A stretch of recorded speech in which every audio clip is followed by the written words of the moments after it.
मोटापा सिर्फ शारीरिक खूबसूरती को ही कम नहीं करता, बल्कि ये कई गंभीर बीमारियों को भी न्योता देता है। योगाभ्यास करके मोटापे से बचा जा सकता है। आपके शरीर पर किस तरह काम करता है योग, पेश है मोटापे और योग पर विस्तृत जानकारी। ये दोनों एक ही बात नहीं है।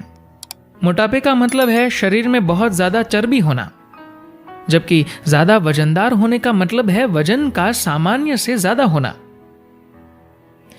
किसी शख्स का ज्यादा वजन उसकी मांसपेशियों, हड्डियों की वजह से भी हो सकता है, और इसकी वजह उसके शरीर में मौजूद चर्बी की ज्यादा मात्रा भी हो सकती है।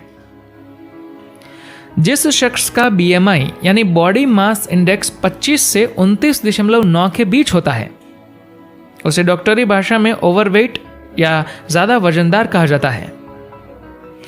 दूसरी ओर जब बीएमआई 30 या उससे अधिक होता है तो इसे मोटापा कहा जाता है। मोटापा दुनिया भर में फैली एक गंभीर बीमारी है, जिससे हर 4 में से 1 अमेरिकी प्रभावित है, और भारत में करीब 3 करोड़ लोग इसके शिकार हैं। माना जा रहा है कि अगले 5 साल में यह संख्या दोगुनी हो जाएगी। भारत इस मामले में तमाम विकासशील देशों का अनुसरण कर रहा है, जहां के लोग लगातार और ज्यादा मोटे होते जा रहे हैं।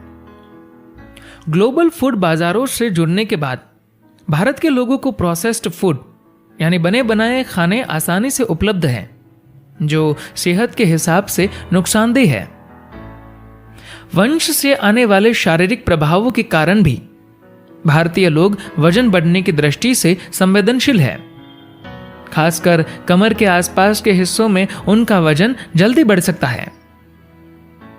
मोटापा सिर्फ इसलिए बुरा नहीं है कि इससे इंसान की खूबसूरती में कमी आती है, बल्कि यह इंसान की सेहत को सीधे तौर पर नुकसान पहुंचाता है।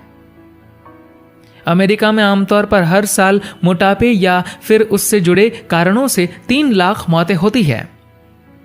इनमें 80% से ज्यादा मौतें ऐसे मरीजों की होती है जिनका बीएमआई 30 से अधिक है। जिन मरीजों का बीएमआई 40 से ज्यादा है, उनकी जीवन अवधि में खासा कमी आ जाती है। पुरुषों में यह 20 साल और महिलाओं में 5 साल तक कम हो जाती है। मोटापे की वजह से जिन लंबी और जटिल बीमारियां होने के खतरे भी बढ़ते हैं, उनमें से प्रमुख है डायबिटीज यानी मधुमेह, उच्च रक्तचाप हाई बीपी, उच्च कोलेस्ट्रॉल, स्ट्रोक, दिल का दौरा, कुछ कैंसर, पित्त की पथरी, गठिया और आर्थराइटिस, घुटनों, कुल्हों और कमर के निचले हिस्से का ऑस्टियोआर्थराइटिस, नींद के दौरान सांस लेने में दिक्कत। सद्गुरु का कहना है, अगर आप नियमित तौर पर योग करते हैं तो आपका अतिरिक्त वजन जरूर कम होगा।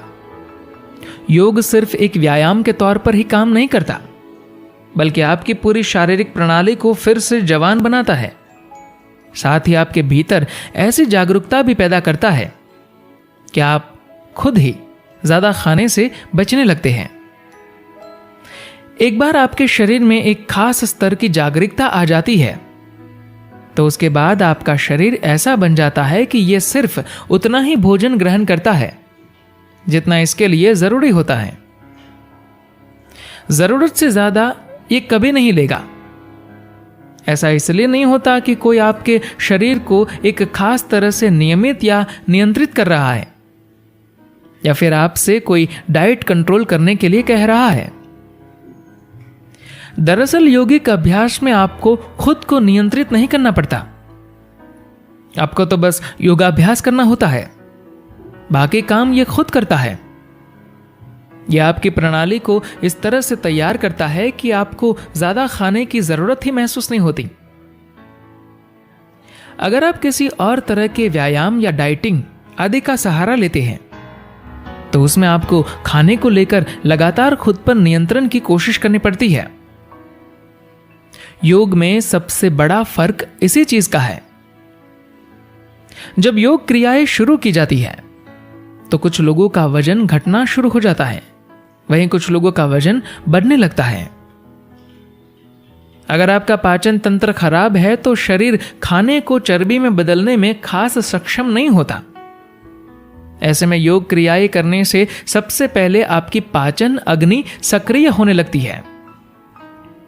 पाचन अग्नि सक्रिय होने से पाचन क्रिया सुधरने लगती है। इससे आपका भोजन चर्बी और मांसपेशियों में बदलने लगता है और आपका वजन बढ़ने लगता है। अगर आपकी पाचन अग्नि पहले से ही ठीक है और फिर आप योग क्रियाएं शुरू करते हैं तो अन्न के रूपांतरण की दर बेहतर होने लगती है। उस स्थिति में अन्न शरीर की चर्बी में बदलने की बजाय एक खास तरह की सूक्ष्म ऊर्जा में बदलने लगता है। ऐसे में आप देखेंगे कि आप कितना भी क्यों न खाएं, आपका वजन बढ़ने की बजाय घटने लगेगा।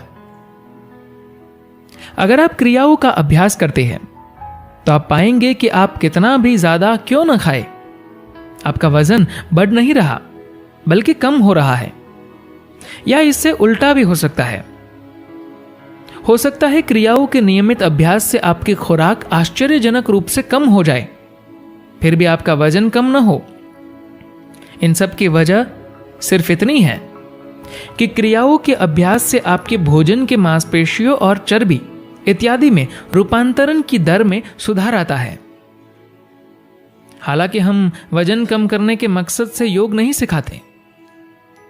योग कोई ऐसी चीज नहीं है कि जो पतला होने, कमर दर्द कम करने या सिर दर्द में फायदे के लिए किया जाए।